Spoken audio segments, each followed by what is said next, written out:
अस्सलामुअलैकुम दोस्तों, welcome back to our channel find Urdu. नी नी का मतलब है घुटना। नी का मतलब होता है वो जॉइंट जो इंसानी टांग को बेंड करने की सहूलत देता है। ये बॉडी का एक इम्पॉर्टेंट पार्ट है जो चलने, भागने और उन्हें बैठने में मदद करता है। अगर नी इंजरी हो जाए तो चलने में प्रॉब्लम हो सकती है।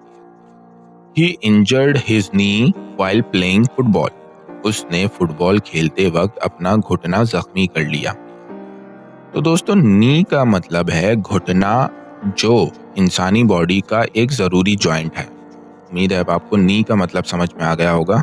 मिलते हैं नेक्स्ट वीडियो में। शुक्रिया।